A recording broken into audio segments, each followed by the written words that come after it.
ఇప్పుడు ఆనాటి ప్రభుత్వం కాళేశ్వరం ప్రాజెక్ట్ కట్టినప్పుడు మనం ఏనాడు అడ్డుపడలేదా?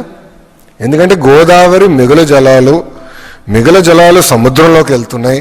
సముద్రంలోకి వెళ్ళే బదులు మనం మిగులు జలాలు ఆపుకుని మన ప్రాంతాలు మనం లిఫ్ట్ చేస్తే ఏంటండి? ఇప్పుడు మనం ఏం చేస్తున్నాం? ఏ జలాలైతే తెలంగాణ ప్రాంతం దాటి ఆంధ్ర రాష్ట్రానికి వచ్చిన తర్వాత ఒక ప్రాజెక్ట్ నిర్మించుకుని ఆ నీళ్ళని మనం తీసుకెళ్తున్నాం రాయలసీమకి. అంటే తెలంగాణ దాటి వచ్చింది, రివర్స్లో ఎవడు నీళ్ళు తీసుకెళ్ళాలి కదా, తేలండి. ఇక్కడి నుంచి ఎక్కడికి వెళ్తుంది? సముద్రంలోకి వెళ్తుంది స్వామి ఆ నీళ్ళు. అది తీసుకెళ్తే ఎందుకండి వాళ్ళు అంత ఇబ్బంది పడుతున్నారు? నాకు అదే ఆశ్చర్యంగా ఉంది. ఎందుకు ఇబ్బంది పడుతున్నారు? మరి అట్లయితే మీరు కాళేశ్వరం ప్రాజెక్ట్ ఎందుకు కట్టారు? రెగ్యులేటరీ కమిటీ అప్రూవల్ ఉందా మీకు?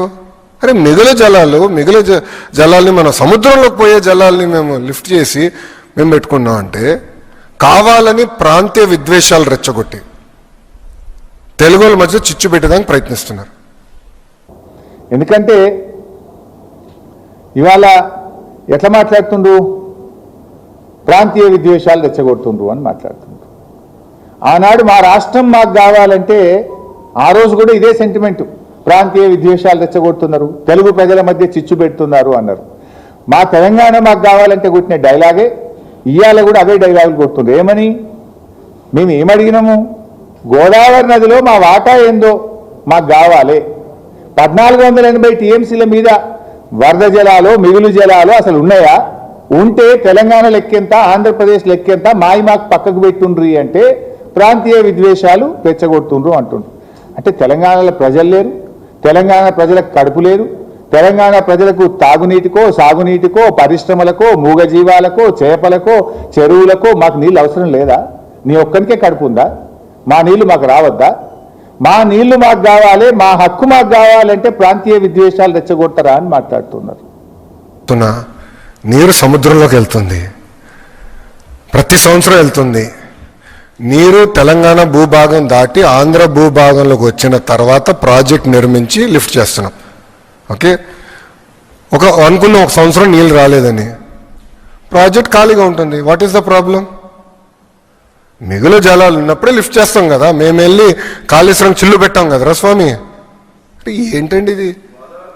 అంటే కామన్, మీరు ఏమనుకోదు, ప్రాంతీయ విద్వేషాలు రెచ్చగొడతాం కాదండి ఇది.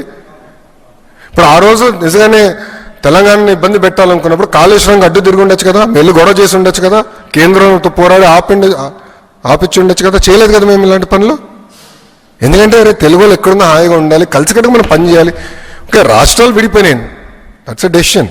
బట్ కలిసికట్టుగా తెలుగు వాళ్ళ ప్రయోజనాల కోసం కలిసికట్టుగా పనిచేద్దామని చెప్పాం. మిగులు జలాలు సముద్రంలో కలుస్తున్నాయి అని మాట్లాడుతున్నారు మీరు. మరి నిజంగా నీళ్లు ఉన్నదే నిజమైతే కేంద్ర ప్రభుత్వ సంస్థలు సెంట్రల్ వాటర్ కమిషన్ మీ డిపిఆర్ను ఎందుకు తిప్పి పంపింది? కేంద్ర ప్రభుత్వ సంస్థ గోదావరి రివర్ మేనేజ్మెంట్ బోర్డు మీ డిపిఆర్ను ఎందుకు తిప్పి పంపింది? కేంద్ర ప్రభుత్వ ఆధ్వర్యంలో ఉన్న పోలవరం ప్రాజెక్ట్ అథారిటీ మీ గోదావరి బనకచెర్ల డిపిఆర్ను ఎందుకు తిరస్కరించింది? కేంద్ర ప్రభుత్వ ఎన్విరాన్మెంట్ మినిస్ట్రీ మీ యొక్క ఎన్విరాన్మెంట్ ఇంపాక్ట్ అసెస్మెంట్ కోసం ఇచ్చిన డిపిఆర్ను ఎందుకు తిరస్కరించి వాపస్ పంపింది? నీళ్లు ఉన్నదే నిజమైతే 4 కేంద్ర ప్రభుత్వ సంస్థలు మీ గోదావరి బనకచెర్ల డిపిఆర్ను ఎందుకు తిప్పి పంపాయి? ఎందుకు తిరస్కరించాయో సమాధానం చెప్పు. నీళ్లు ఉన్నాయని ఎవరు చెప్పిండ్రు? సెంట్రల్ వాటర్ కమిషన్ చెప్పిందా? ట్రిబ్యునల్ చెప్పిందా? ఎవరు చెప్పారు? ఎవరు తేల్చారు? ఉంటే అందులో తెలంగాణ వాటా ఎంత, ఆంధ్రప్రదేశ్ వాటా ఎంత? ముందు దానికి సమాధానం చెప్పండి. ఇలా అది కాకుండా ఆయన మాట్లాడుతున్నారు, మేమేమైనా కాళేశ్వరంకు పొక్కగొట్టి తీసుకుపోతున్నామా? ఏమైనా పొక్కగొట్టేందుకు ఇదేమైనా శ్రీశైలం ప్రాజెక్టా, పోతిరెడ్డిపాడు ప్రాజెక్టా? ఇదేమైనా ఉమ్మడి ఆంధ్రప్రదేశా? నువ్వు పొక్కగొట్టేది ఉంటే ఇది లిఫ్ట్ ఇరిగేషన్ కదా, ఇది పొక్కగొట్టే ప్రాజెక్ట్ కాదు కదా. కాళేశ్వరం ఇజే లిఫ్ట్ ఇరిగేషన్ ప్రాజెక్ట్. ఎత్తిపోతల ప్రాజెక్టుకు పొక్కగొట్టుడో చిల్లుగొట్టుడో ఉండదు. అయినా ఇదేం ఉమ్మడి ఆంధ్రప్రదేశా? ఆనాడంటే ఉమ్మడి ఆంధ్రప్రదేశ్లో ఈ తెలంగాణ కాంగ్రెస్ తెలుగుదేశం నాయకులు పదవుల కోసం పెదవులు మూసుకోవడం వల్ల, తెలంగాణ నాయకత్వం దాసోహం కావడం వల్ల ఆనాడు మీరు ఆడిందే ఆట పాడిందే పాట. పోతిరెడ్డిపాటి పొక్కగొట్టి మీ ఇష్టం ఉన్నట్టు తీసుకుపోయినా ఈనాడు తెలంగాణ కాంగ్రెస్ నాయకులు మౌనం వల్ల ఆ రోజు తెలంగాణకు అన్యాయం జరిగింది. కానీ ఇక్కడ ఉన్నది బీఆర్ఎస్ పార్టీ. ఈనాడు తెలంగాణ ఒక రాష్ట్రంగా తెలంగాణ ఉన్నది. ఊకో తెలంగాణ ఉమ్మడి ఆంధ్రప్రదేశ్లో నడిచినట్టు మీ ఇష్టం ఉన్నట్టు పొక్క కొడతాం చెల్లు కొడతాం అంటే ఎవరు చూసుకుంటేందుకు ఊకోనికి తయారు లేడు. ఎందుకంటే ఆయన ఇవాళ ఒక విషయం ఆలోచన చేయాలి. To ask certain political parties, please allow me to finish. I have right to ask certain political parties when they're trying to draw politics and gain political gain out of this issue. I have right to ask. I will answer to CWC. You don't worry about it. I'll get my clearances. You don't worry about it. That much TDP is capable, boss. అరే Visakha steel plant ని కాపాడాం boss. NDA ప్రభుత్వం ఇది రెండోసారి అండి విశాఖ ఉక్కుని కాపాడింది. We know what data is. We know what excess water is. We know how to get it done. We'll get it done. We have absolutely no issue. అయినా ఇవాళ లోకేష్ గారు ఏం మాట్లాడుతుందంటే మిగులు జలాలు ఇవాళ సముద్రంలో కలుస్తున్నాయి మీకు కనబడతలేదా అని మాట్లాడుతున్నాడు.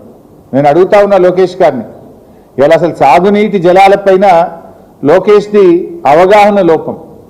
ఆయన అవగాహన లేకుండా మాట్లాడుతూ ఉన్నాడు. ఇన్ఫ్యాక్ట్ ఆయన ఒక యంగ్స్టర్.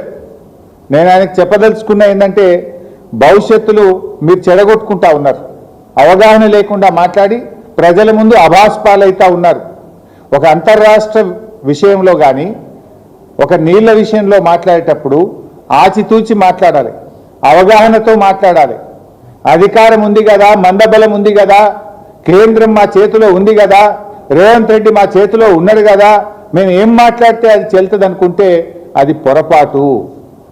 నేను అడుగుతా ఉన్నా లోకేష్ గారిని, ఇలా ఏమర్థమవుతా ఉంది? కాళేశ్వరం మీద కుట్ర చేసి మేడిగడ్డ నుండి నీళ్లు ఎత్తిపోయకుండా నీళ్ళన్నీ కిందికి ఆంధ్రప్రదేశ్కు రావాలని కుట్ర చేసినట్టుగా అనిపిస్తూ ఉంది. అంటే తెలంగాణలో కట్టిన ప్రాజెక్టులను నిర్వీర్యం చేయాలి, ఆంధ్రప్రదేశ్లో మాత్రం అక్రమ ప్రాజెక్టులు కట్టి తీరాలి. ఇక్కడ కట్టిన ప్రాజెక్టులు నిర్వీర్యం చేయాలి, ఆంధ్రప్రదేశ్లో అక్రమ ప్రాజెక్టులు కట్టాలి. కృష్ణా నదిని ఎట్లయితే మళ్లించుకున్నామో గోదావరిని కూడా మొత్తం మళ్లించుకోవాలి. రెండు నదులను కూడా హస్తగతం చేసుకునేటువంటి కుట్ర జరుగుతూ ఉంది. అంటే ఆ రోజు తెలంగాణ రాష్ట్రంని అడ్డుకోవడానికి శతవిధాల అడ్డుపడ్డారు మీరు. ఈరోజు తెలంగాణ నీళ్లు వాడుకోకుండా ఇవాళ జలద్రోహం చేస్తూ ఉన్నారు, అడ్డుపడతా ఉన్నారు. మేము ఊరుకోం, మీ ఆటలు సాగనీయం. ఆనాడంటే ఉమ్మడి ఆంధ్రప్రదేశ్లో నడిపించిందేమో, ఇప్పుడు ఎట్లయితే? మీరు ఎన్ని కుట్రలు చేసినా తెలంగాణ సాధించి తీరిండు కేసీఆర్ గారు. అదేవిధంగా ఇవాళ బనకచెర్ల కట్టి తీరుతామని మీరు అంటున్నారు. బనకచెర్ల అడ్డుకొని తీరుతాం మేము. మాకు అడ్డుకోవడం కూడా తెలుసు, ఎట్లా అడ్డుకోవాలో కూడా మాకు తెలుసు. మీరు కట్టి తీరుతామని మీరు మాట్లాడినంత మాత్రాన ఈ దేశంలో రాజ్యాంగం ఉన్నది, సుప్రీంకోర్టు ఉన్నది, ఈ దేశంలో కాన్స్టిట్యూషన్ ఒకటి ఉన్నది. నీ ఇష్టం వచ్చినట్టుగా ఏదో 10 మంది ఎంపీలు చేతులు ఉన్నారు కదా, ఢిల్లీలో బీజేపీ గవర్నమెంట్ చేతులు ఉంది కదా అంటే, ఈ దేశంలో కొన్ని హక్కులు ఉన్నాయి, కొన్ని చట్టాలు ఉన్నాయి, కోర్టులు ఉన్నాయి. మాకు కూడా తెలుసు దాన్ని ఎట్లా అడ్డుకోవాలనో. ఎందుకు అంటే మేమేమి మీ ప్రాజెక్టులు అడ్డుకోవాలని మాకేం కాదు, కానీ మా హక్కుల సంగతి మాట్లాడుతున్నాం. మేము మా న్యాయబద్ధమైన వాటా సంగతి మేము మాట్లాడుతూ ఉన్నాం. సో ఇప్పుడు బుల్డోజింగ్ విధానాలు కాదు, ఏదన్నా ఉంటే తెలంగాణ ప్రజల అభిప్రాయాలు గౌరవించండి. తెలంగాణ హక్కులను, మా హక్కులను కాదని మీరు చేయకండి. మా హక్కులకు లోబడి మా వాటా మాకు ఇస్తూ మీరు ఏదైనా చేస్తామంటే దానికి మాకు అభ్యంతరం ఉండదు. కానీ బుల్డోజ్ చేస్తామంటే చూస్తూ ఊరుకోం. ఇప్పుడు కేసీఆర్ గారు కూడా కాళేశ్వరం కట్టిండు పోయి, ఎన్నిసార్లు పోయింది మహారాష్ట్ర దగ్గరికి? నన్ను తోలిచ్చింది ఒక 10 సార్లు నేను పోయినా. నాగ్పూర్ పోయినా, ముంబైకి పోయినా, ఢిల్లీకి పోయినా. వాళ్ళు ఎక్కడుంటే అక్కడ పోయి బతిలాడుకొని నచ్చజెప్పి మా హక్కుల గురించి, మా కష్టాల గురించి చెప్పినాం. స్వయంగా కేసీఆర్ గారు కూడా 3 సార్లు ముంబైకి వచ్చి అక్కడ ముఖ్యమంత్రి గారిని, గవర్నర్ను, అధికారులందరినీ కూడా కలిసి ఒప్పించి మెప్పించి మేము కాళేశ్వరం ప్రాజెక్టు కట్టాం. కానీ మీరేంది బుల్డోజ్ చేస్తామంటున్నారు. రేవంత్ రెడ్డి మావోడైనా మా చేతులు ఉన్నాడు, ఢిల్లీ మా చేతులు ఉన్నది, అడిగేది ఏంది? బుల్డోజ్ చేస్తాం, కట్టిపారేస్తామంటే ఎట్లా నడుస్తుంది? ఇప్పుడు ఇంకొక విషయం, నిన్న లోకేష్ గారు ఏమంటున్నారు? మా సముద్రంలో కలిసే నీళ్లు కదా, మేము తీసుకపోతే తప్పేంది అని ఆయన గారు నిన్న మాట్లాడుతున్నాడు. నేను అంటున్నా, మరి సముద్రంలో కలిసే నీళ్ళు అయితే ఉమ్మడి ఆంధ్రప్రదేశ్లోనే గోదావరి నదిలో 1480 టీఎంసీల నీళ్లున్నాయి, 968 తెలంగాణకు, 512 ఆంధ్రప్రదేశ్కు అని ఉమ్మడి ఆంధ్రప్రదేశ్లోనే ఆ రోజు నిర్ణయించిండ్రు. ఇది అసెంబ్లీలో కూడా పెట్టిండ్రు, జస్టిస్ శ్రీకృష్ణ కమిటీకి కూడా ఇచ్చిండ్రు, మొత్తం కూడా నిర్ణయం జరిగింది. మరి అన్ని నీళ్లుంటే అన్ని సముద్రంలో కలిసే నిజమైతే తెలంగాణకు ఇప్పటికే కేటాయించబడిన 968 టీఎంసీలను ఎందుకు ఆంధ్రప్రదేశ్ అడ్డుకుంటున్నది? ఆ 968 టీఎంసీలకు లోబడి తెలంగాణ కడుతున్న ప్రాజెక్టులకు ఎందుకు ఆంధ్రప్రదేశ్ ప్రభుత్వం అడ్డు చెప్తున్నది? దీనికి సమాధానం చెప్పండి. నేను ఉత్తమ మాటలు మాట్లాడతలేను. ఇది 968 టీఎంసీలు తెలంగాణ కేటాయిస్తే ఇది మేము ఒప్పుకోం, ఈ 968 వాళ్ళు సొంతంగా చెప్తుండ్రు అంటున్నారు. ఇది మేం చెప్పింది కాదు. ఉమ్మడి ఆంధ్రప్రదేశ్లో ఆనాడు రాష్ట్ర విభజనకు వేయబడ్డ జస్టిస్ శ్రీకృష్ణ కమిటీకి చెప్పిండ్రు. విభజన బిల్లు అసెంబ్లీకి వచ్చినప్పుడు ఇగో తెలంగాణకు 968 టీఎంసీల నీళ్లు గోదావరిలో ఇచ్చినామని చెప్పిండ్రు. కృష్ణాకు 299, ఆ 299 పంచాయతీ కూడా ఆడికెళ్ళి పుట్టిందే. ఇది దాని మీద ఆంధ్రప్రదేశ్ ఏమన్నదో ఒకసారి నేను చదివి వినిపిస్తా. It is also submitted that Central Water Commission, Ministry of Jal Shakti cannot appraise or approve any new or revised project proposed by Telangana state in Godavari basin based on illegitimate, self-proclaimed, enmarked share of 968 TMC of Godavari water till allocation of share of Godavari water between states of AP and Telangana is finalized through mutually accepted interstate agreement or adjudication by tribunal. ఈ 968 అనేది self proclaimed, దీన్ని base చేసుకొని మీరు ప్రాజెక్టులు ఒప్పుకోవద్దు. ఎప్పటిదాకా ఒప్పుకోవద్దు అంటాడు? కొత్త tribunal Godavari జలాల్లో లెక్క తేల్చేదాకా ఒప్పుకోవద్దట ఒకటి. లేదా రెండవ మాట ఏమంటాడు? రెండు రాష్ట్రాలు మ్యూచువల్గా ఒప్పుకుంటే తప్ప కొత్త ప్రాజెక్టులను మీరు అంగీకరించొద్దు అని చెప్పి ఇంకా చాలా రాశారు, దాంట్లో చాలా పాయింట్స్ ఉన్నాయి అన్నారు. మరి నేను అంటున్నా, ఇది ఉమ్మడి ఆంధ్రప్రదేశ్లో ఇచ్చిన 968 నువ్వు ఒప్పుకోవద్దు అంటున్నావు. నీ గోదావరి బంకచెర్లకు ఎవడిచ్చింది? మరి ఏ ట్రిబ్యునల్ ఇచ్చింది? ఏ తెలంగాణ ఒప్పుకున్నది? నువ్వెట్లా కట్టావు బిడ్డ? ఇది మాకు ఉమ్మడి ఆంధ్రప్రదేశ్లో కేటాయించబడినటువంటి, అప్పటికే నిర్ణయించబడినటువంటి ప్రాజెక్టులనే నువ్వు వ్యతిరేకిస్తున్నావు. మరి నీ బంకచెర్లకు ఏ ట్రిబ్యునల్ చెప్పింది నీళ్లున్నాయని? నీ బంకచెర్లకు ఏ రాష్ట్రం తెలంగాణ ఒప్పుకున్నది? నువ్వు ఏ రకంగా బుల్డోజ్ చేసి కట్టావు అని నేను అడుగుతా ఉన్నావు. సూత్రం నాకే వర్తిస్తుందా? నీకు వర్తించదా? మా ప్రాజెక్టులు అడ్డుకోవడానికి మాత్రం లెటర్ల మీద లెటర్ రాస్తావు, న్యాయ సూత్రాలన్నీ వాళ్ళు ఇస్తావు. మరి నువ్వు అక్రమంగా ప్రాజెక్టు కడుతుంటే మా నోళ్లు కొడతా అంటే మాకు మాత్రం నోరు లేదా? మాకు మాత్రం కడుపు లేదా? మాకు మాత్రం హక్కులు లేవా? మేము ఎందుకు ఊరుకోవాలి అని మేము అడుగుతా ఉన్నాం. ఇవాళ సూటిగా లోకేష్ గారికి, ఆంధ్రప్రదేశ్ ప్రభుత్వానికి నేను చెప్పదలుచుకున్నా. ఫస్ట్ ఆఫ్ ఆల్, సముద్రంలో నీళ్లు కలుస్తున్నాయి, నీళ్లు బాగున్నాయి అంటున్నావు కదా.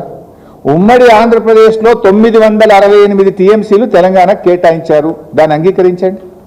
దాన్ని వ్యతిరేకిస్తూ కేంద్ర ప్రభుత్వానికి రాసిన లేఖలు అన్నీ కూడా విత్డ్రా చేసుకోండి.